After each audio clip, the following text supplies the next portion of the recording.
Okay, boys. Today I'm going to teach you this chapter about an uncomfortable bed.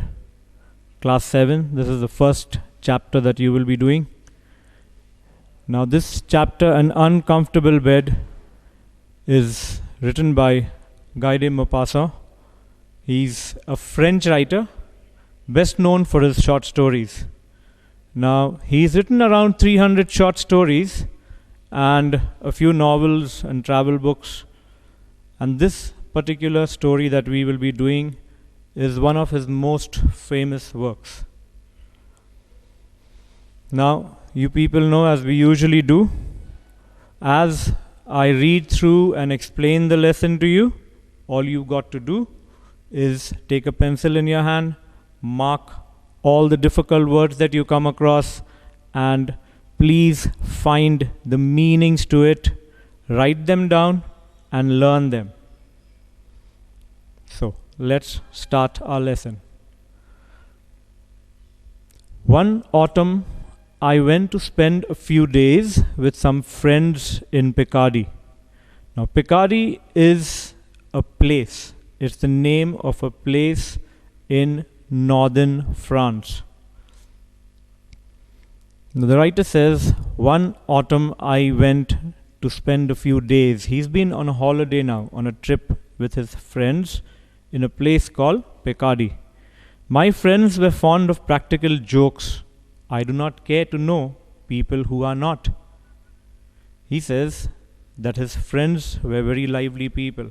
They liked to crack jokes, make fun at each other, and enjoy themselves.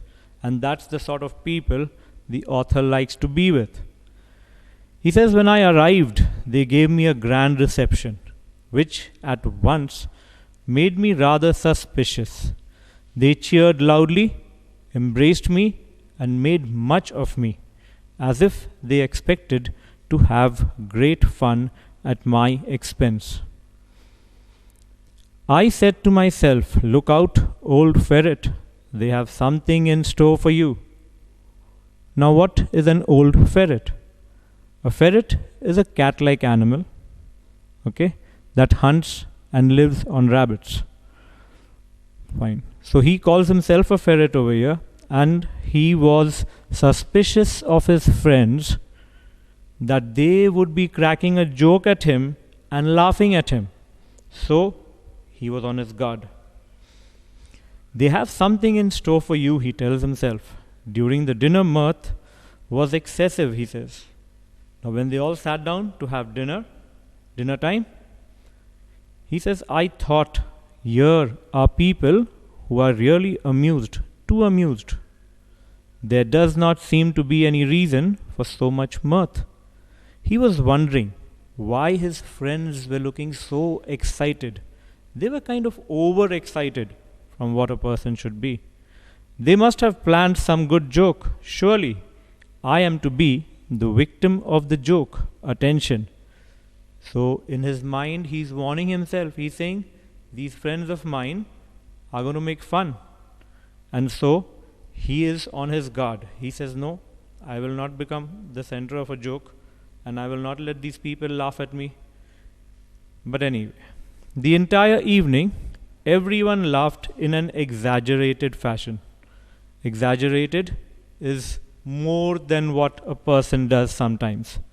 Just as a dog can smell whatever it is hunting, I could almost smell a practical joke in the air. But what was it? I was watchful, restless. I did not miss a single word or a meaning or a gesture. Everyone seemed to be a suspect, and I even looked distrustfully at the faces of the other guests. So they had some friends over here. And the narrator himself seems to be very, very cautious that somebody would play a joke on him. So he is extra careful. He's just being extra careful here. And he's looking at everybody as to who would make fun of him or crack a joke at him. The hour struck for going to bed.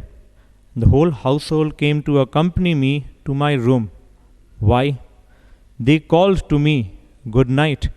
Now he says, Dinner was over, nothing happened, everything seemed to be normal, and then when it came time to go to bed, he goes to bed and all his friends follow him to his room to see him into bed and say good night to him.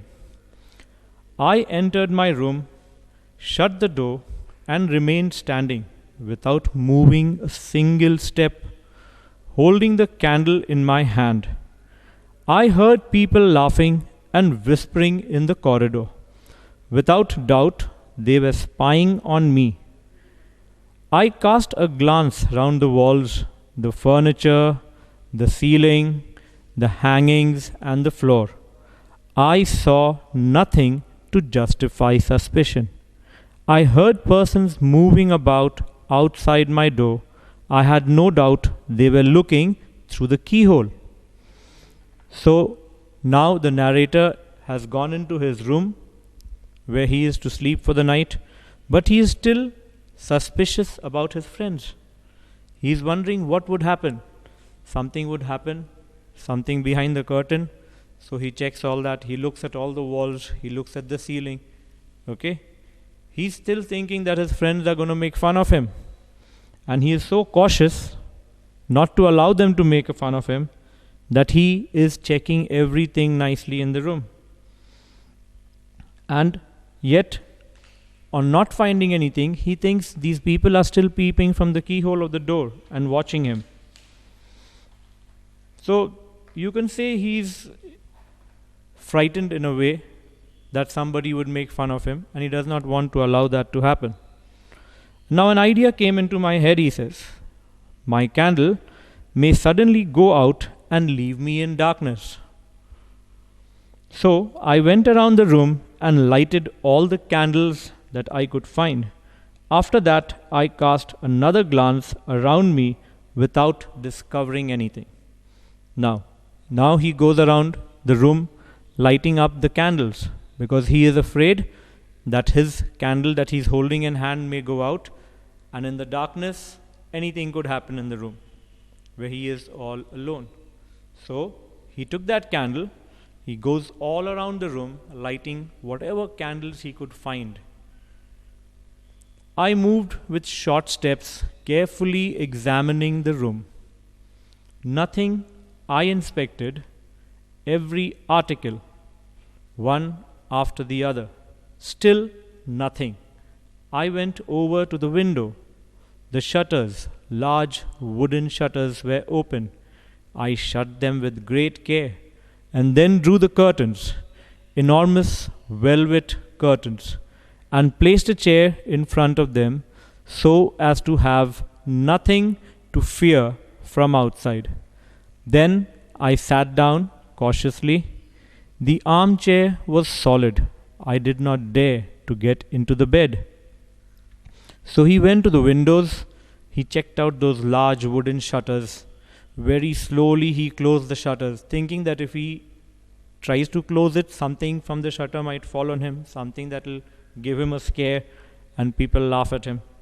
So very carefully he shut the shutters down and then drew the curtain. Those heavy curtains were drawn against each other, and then he placed a chair in front so as to make himself feel very, very secured, very safe. Now, nothing could frighten him from outside. Then he sat down cautiously on an armchair. He says the armchair was pretty solid. So the thing is, when he sat very cautiously, he was wondering maybe the chair legs will break. Maybe if I rest on it, I might fall backwards. So he checked the chair, but the chair was absolutely solid. He did not want to jump into bed and go to sleep. He was scared. However, the night was advancing, and I finally came to the conclusion, it says, that I was being foolish. So after all this, the whole day went through, nothing happened to him. He came into bed, thought something would happen, still nothing happened. Now, when he was about to jump into bed, he started telling himself, I am being foolish, why am I thinking like this about my friends? But, he says, I was certain that my friends were spying on me.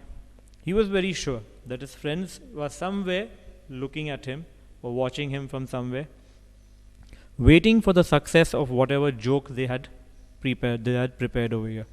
But in that case, they must have been laughing their heads off at my terror. And now he wonders that the way I am being so frightened, going around here, there, securing the window, my friends would be laughing at me.